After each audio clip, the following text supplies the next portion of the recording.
Мария Павловна Тимирюл вокзалы каршындагы урамда үз йорты белән яши. Инде улы яшьтә булса да, тирә-ягындагы хәлләргә битараф түгел әбекәй. Еш кына ул кул таягына тотынып юл аша урнашкан мәйданга чыга. Безнең хәбәрчеләребезне дә ул шунда алып китте. Биредә 1918-1920 еллардагы гражданнар сугышы корбаннарына куелган һәйкәл басып тора. Тут неизвестные солдаты захоронены.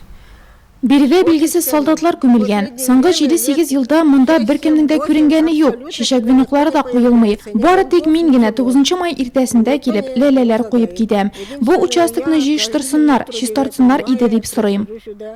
Мария Павловнаның гражданнар сугышында һәлак булганнар күмелгән урынның шундый хәлгә җитүенә борчылуының тагы бер сәбәбе бар. Әнисенең абыйсы Кузьма Михайлович Глухов шул дәһшәтле елларны Идел буенда хәбәрсез югала. Бәлки ул да шундый туганнар каберлегендә ятадыр дип әрни илгән кеше. Чит илләрдә дә хәтта билгесез солдатлар каберлекләрен кадерләп торалар дип исти. Бу һәйкәлне әлегә Мария Павловна әледән-әле китереп куйган чәчәкләр генә бизәп тора. Кайчандыр биредә тизекләндерелгән мәйданчык булу турында лилия чәчәкләренең менә шушы инде кыргыланып бара торган үсентеләре генә белгертеп тора. Әмма алар да тиздән шүп үләненә әвереләчәк. Шулай да хәтер югалырга, батырлар онытылырга тиеш түгел.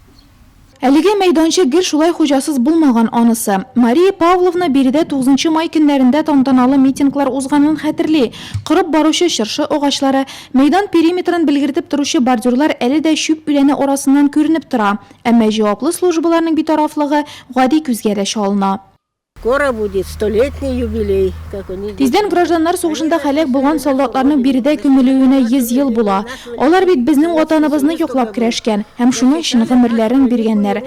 Бер нәрсә дә беркемдә онытылмый дип әйтергә яратабыз. Әйдәгез, без дә гасырлар дәвамында моны истән чыгармыйк. Исемсез һәм хәбәрсез югалган солдатларга һәйкәлләр янына барып хөрмәт күрсәтү үсеп килүче буынга патриотик тәрбия бирүдә үтемле чара. Әмма һәйкәлләр дә үләннәр басып, шүпкә күмелеп, югалып барырга мөмкин икән.